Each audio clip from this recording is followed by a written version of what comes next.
ജിജി എവിടെ ആന്റി? കിടക്കാന്നാ തോന്നുന്നേ. ഞാൻ അവളോട് ഇതിന്റെ കഥ പറഞ്ഞതാ. അവളിത് കാണണമെന്നും പറഞ്ഞതാ. ഞാൻ വിളിക്കാം.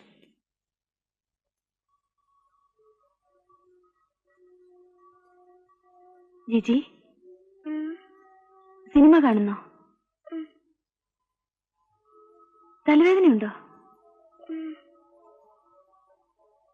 എനിക്ക് മോള് ഉറങ്ങിക്കോ. പിന്നെ കാണാം സിനിമ. ആന്റി വരുന്നില്ലേ? തുടങ്ങാൻ പോവാ. തുടങ്ങിക്കോ, ഞങ്ങൾ വന്നോളാം. ആ, മോള് ഉറങ്ങിക്കോ. എന്താ വയ്യേ?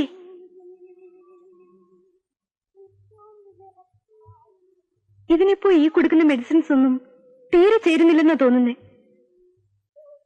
എപ്പോഴും ഒരുമാതിരി തളർച്ച പോലെ. സ്ട്രോങ് സെഡറ്റീവ്സ് അല്ലേ, അതിന്റെ ആയിരിക്കും.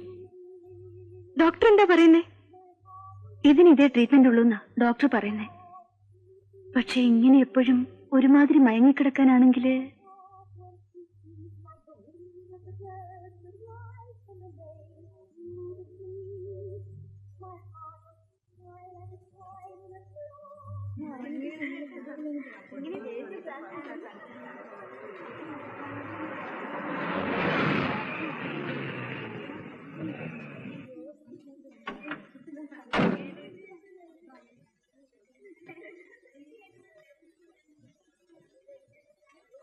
അവിടെ വന്നിട്ട് ഇനി ഹൗസ് ഓണർക്ക് ഒരു ബുദ്ധിമുട്ടാവണ്ടെന്ന് കരുതി.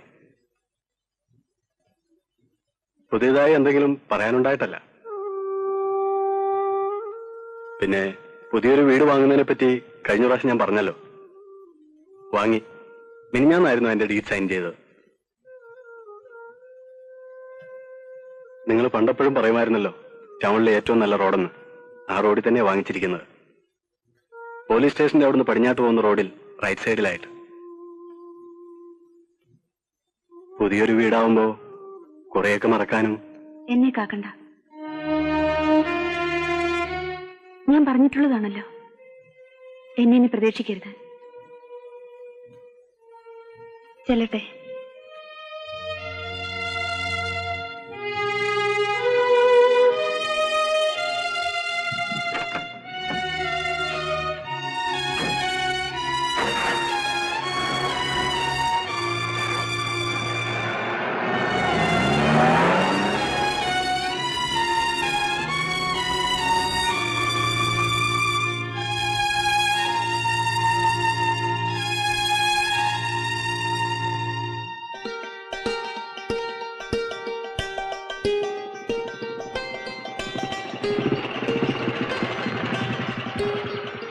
അമ്മേ അമ്മേ, ഞങ്ങളൊരു ട്രാഫിക് പോലീസുകാരനെ വെട്ടിച്ചു. അയ്യോ, നേരാണോ?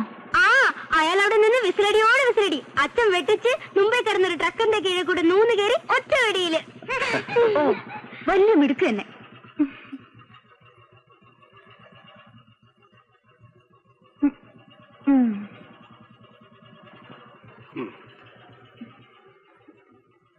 ദേ, പതുക്കെ പോണം.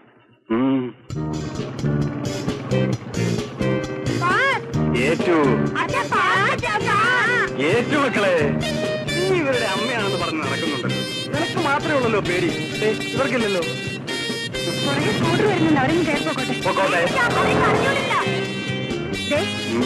പതുക്കെ പോയാ മതിയെന്ന്. എടി സുമി, നീ ഒന്നും മിണ്ടാതിരിക്കുന്നുണ്ടോ?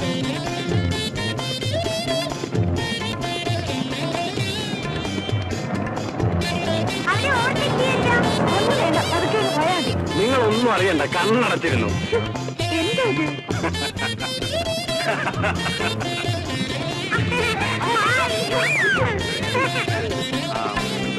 ചെയ്യാൻ പോവാണ്.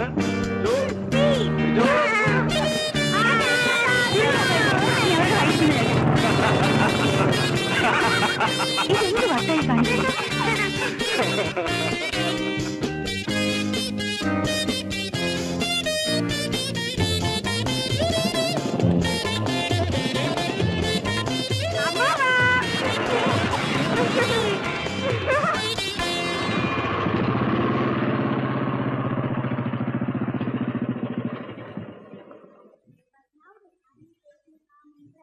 But now the sun is facing calm and bright. There was a roaring in the wind all night. There was a roaring in the wind all night. The rain came heavily and fell in the floods. The rain came heavily and fled in the floods. But now the sun is shining calm and bright. The birds are singing in the distant woods. The birds are singing in the distant woods. Over his own sweet voice the soft dove broods. Over his own sweet voice the ഇതൊന്ന് കൊടുത്തു തൊലിക്കോ? ഉം. എപ്പോ നോക്കിയാലും ഇതിന്റെ അടുത്ത്. വീട്ടിൽ വന്ന സേതുട്ടിനെ ഒന്ന് സംസാരിക്കാൻ പോലും കിട്ടുന്നില്ല. അതോ നാളെ ഇവൻ 73 അങ്ങോട്ടും 73 ഇങ്ങോട്ടും മൊത്തം 156 കിലോമീറ്റർ ഓടണ്ടല്ലേ? ഇന്ന് ഒന്ന് സൂപ്പിച്ച് നിർത്തിയാൽ വഴിയിൽ ഉടക്കൊന്നും ഉണ്ടാക്കാതെ ഇവനങ്ങ് നിന്നോളും. ഇതിലാണെങ്കിൽ ഞാനും പിള്ളേരും വരുന്നില്ല. തനിച്ചു പോയി അച്ഛനെയും അമ്മയൊക്കെ കണ്ട് മരുമോളുടെയും കൊച്ചുമക്കളുടെയും അന്വേഷണം അറിയിച്ചിട്ട് ഇങ്ങ് പോന്നാ മതി. പിന്നെ ഈ കാർ എന്തിനാ ഇവിടെ വാങ്ങിച്ചിട്ടിരിക്കുന്നത്? കാണാനാണോ? ഇവനും ഞാനും തമ്മിലുള്ള ബന്ധം എന്ന് തുടങ്ങിയാന്ന് അറിയാമല്ലോ.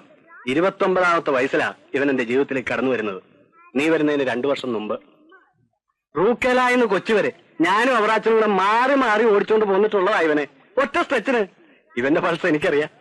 അതായിരിക്കും കേറിയാൽ ഉടനെ കണ്ണും മൂക്കും ഇല്ലാതെ പറക്കാൻ തുടങ്ങുന്നത്. ഞാനല്ലല്ലോ, ഇവനല്ലേ പറക്കുന്നത്. ലോങ് ട്രിപ്പിന് പോകുമ്പോ ആരെങ്കിലും കാറേ പോവോ? പ്രത്യേകിച്ച് ഒരു ഓട്ടോമൊബൈൽ എഞ്ചിനീയർ. അത് നിന്നെ പോലെ കാണാൻ കൊള്ളാവുന്ന ഒരു ഭാര്യയുള്ളപ്പോ അതിനെ കാറിനകത്ത് അടച്ചു മൂടിക്കൊണ്ട് പോണത് പബ്ലിക്കിനോട് ചെയ്യുന്ന ഒരു അനീതിയാവില്ലേ? അതേന്നെ.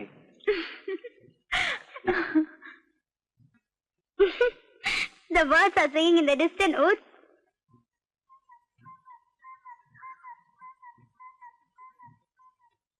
आज कौन सा दिन है? आज सोमवार है. क्या आज छुट्टी है? जी नहीं, आज छुट्टी नहीं है. क्या आज छुट्टी है?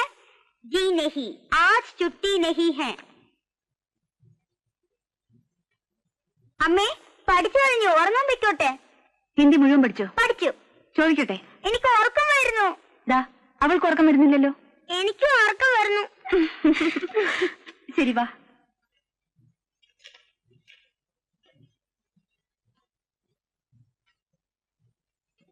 സുമി അത് മുഴുവൻ എഴുതി വെച്ചിട്ട് ഉറങ്ങാൻ പോയാ മതി. അത് മതി. അമ്മേ, സുമേനെ കൊഞ്ഞനം കുത്തുന്നു. ഹോ, കൊഞ്ഞനം കുത്തുന്നു. ഉറങ്ങാൻ പോകുമ്പോഴും തമ്മി തല്ലിക്കോ. മിണ്ടാതെ പോയി കിടക്ക്. ആ, ഒന്ന് കറങ്ങിയിട്ട് വരാൻ ആരൊക്കെയുണ്ട്? Night driving. ഞാനുണ്ട്. ഞാനും ഉണ്ട്. ഇപ്പൊ ആരും എങ്ങും പോണ്ട. പോയി കിടന്ന് ഉറങ്ങും പിള്ളേരെ. നല്ല നിലാവ്, മഞ്ഞ്. ബൈക്കിൽ വെറുതെ ഒന്ന് ചുറ്റിയടിച്ച് ആ പള്ളിയുടെ അതുവഴി വന്നാൽ ഇവർക്ക് അവിടുത്തെ ഇന്നത്തെ എലിമിനേഷൻ കാണാം. നമുക്കതൊരു പ്ലസന്റ് എക്സ്പീരിയൻസും ആയിരിക്കും. പിന്നെ പോ. ഈ നേരത്താ വേണ്ട. പോ പോ പോ. ആവശ്യക്കാര് തനിച്ചങ്ങ് പോയാ മതി. ഇവിടെ ആർക്കും തലയ്ക്കോളമില്ല.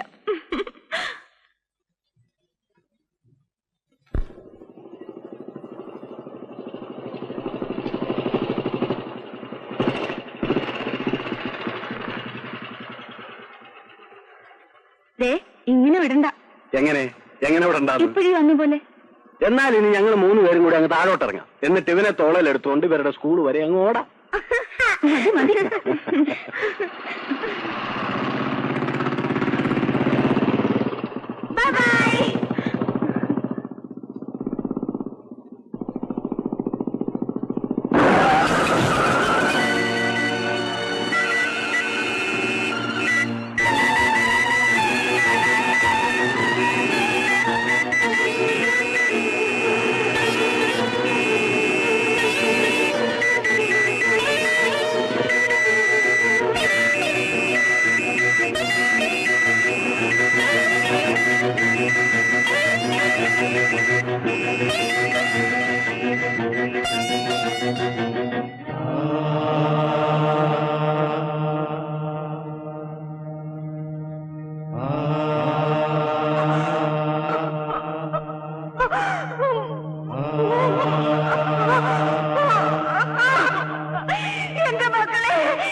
മോളെ മോളെ കൊണ്ട് കൊടുത്തില്ലേ? മോളമാരെ കൊണ്ട് കൊടുത്തില്ലേ?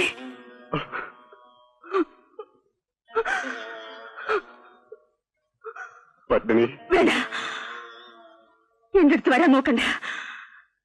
എന്റെ മക്കളെ കൊന്നവനാണ് നിങ്ങൾ. നിങ്ങൾ എനിക്കിനി കാണരുത്.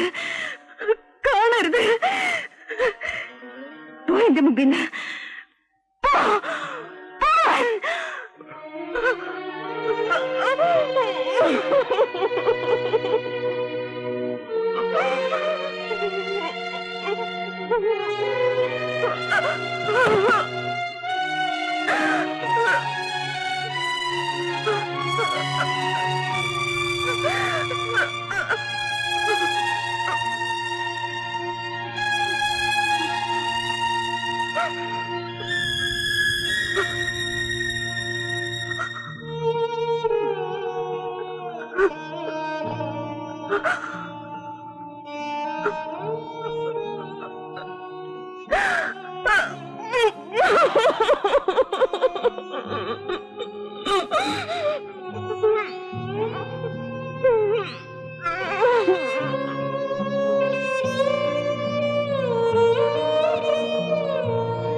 മോള് വരച്ചതാണോ?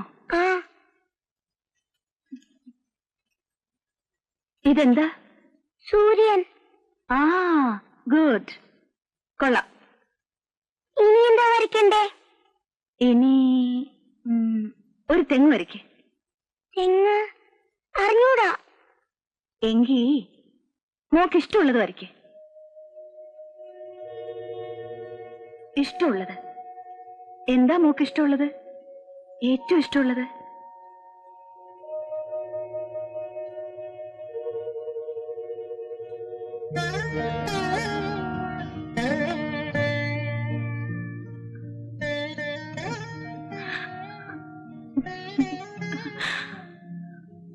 എനിക്ക് മോള് ഇളയമ്മയുടെ പടം വരച്ചോളൂ.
എനിക്കിവിടെ ഒന്ന് ചെക്ക് ചെയ്യണം.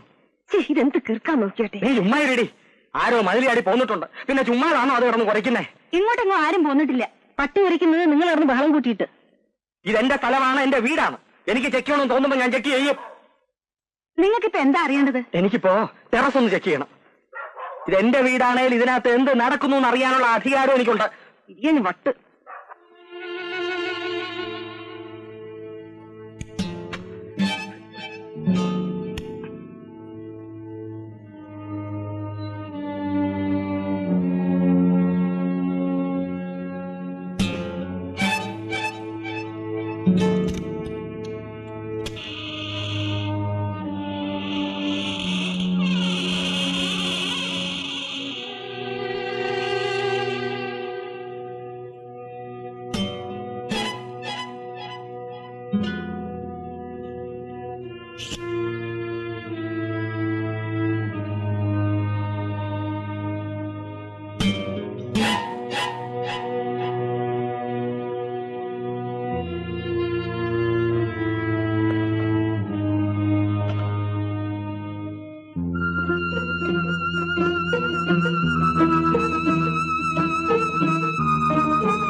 കഴിഞ്ഞതിന്റെ മുമ്പിലത്തെ മാസവും ഇതുപോലൊരു രാത്രിയിൽ പട്ടി കുരച്ചു. അന്നും ഇതുപോലൊരു മോട്ടോർ ബൈക്ക് പോയ ശബ്ദം കേട്ടു. പിറ്റേന്ന് കാലത്ത് ഞാൻ നോക്കുമ്പോ പൈപ്പ് ലൈൻ വഴി ടെറസിലേക്ക് ആരോ കയറി വന്നിട്ടുണ്ട്. അവിടുന്ന് ആരോ ചാടി ഇറങ്ങിയതിന്റെ പാട് നിലത്തുമുണ്ട്. അപ്പോഴും നീ പറഞ്ഞു എനിക്ക് വട്ടാന്ന്. ഇപ്പോഴോ? പത്മിനിയമ്മേ, നിങ്ങൾക്കാ ഞാൻ ഈ വീട് വാടകയ്ക്ക് വന്നേക്കുന്നത്. ഇപ്പോഴീ നേരത്തെ ഇനിയും കിടന്ന് പറഞ്ഞിട്ട് കാര്യമില്ല. കാലത്തെ സംസാരിക്കാം. അല്ലേ വാ.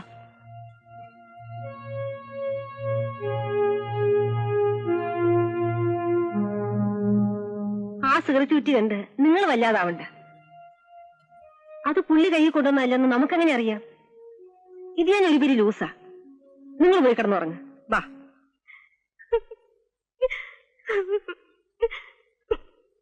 എവിടെയെങ്കിലും ഒന്ന് ജീവിക്കാൻ സമ്മതിക്ക്. ഞാൻ തൂങ്ങിച്ചത്തേനെ.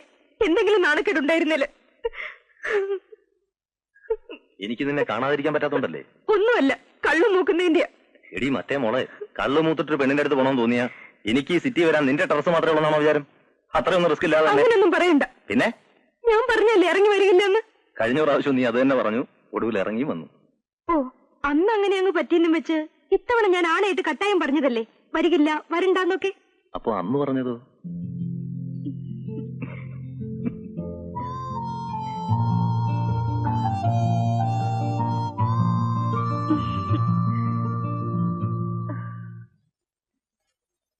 ഞങ്ങൾക്ക് സത്യം പറഞ്ഞാൽ ഇതിൽ കൂടുതൽ ഒന്നും ചെയ്യാനില്ല. പിന്നെ ഞാൻ പറഞ്ഞല്ലോ, ആ കുട്ടിക്ക് മരുന്നുകളെക്കാൾ ആവശ്യം മാനസികമായ ഒരുതരം കെയറാ. പക്ഷെ സമയമെടുക്കും. ധൃതി പിടിച്ചിട്ട് കാര്യമില്ല. ധൃതി ഉണ്ടായിട്ടല്ല, നിസ്സാര കാര്യങ്ങൾക്ക് പോലും ആ കുട്ടി അപ്സെറ്റ് ആകുന്നു. ഞങ്ങളെ കൂടെ പരിഭ്രമിപ്പിക്കുന്നു. ഈയിടെ തന്നെ ഒരു ദിവസം എന്റെ ഒപ്പം താമസിക്കുന്ന പെൺകുട്ടി അവളെ എന്തോ നിസ്സാരമാണെന്ന് ശകാരിച്ചു. ശകാരമെന്ന് പറയാൻ പറ്റില്ല, എന്തോ തെറ്റ് കണ്ടപ്പോ ഗുണദോഷിച്ചു. വൈകുന്നേരം ഞാൻ കോളേജിൽ നിന്ന് ചെല്ലുമ്പോ കുട്ടിയെ കാണാനില്ല. പിന്നെ എല്ലാവരും കൂടി എല്ലായിടത്തും ഓടി നടന്ന് അവസാനം കണ്ടുപിടിച്ചു. റോഡിൽ കൂടി തനിയെ നടന്നു പോകുന്നു. എങ്ങോട്ടാണെന്ന് അവൾക്കും അറിയില്ല. Not unusual. പ്രോബ്ലം അതല്ല ഡോക്ടർ.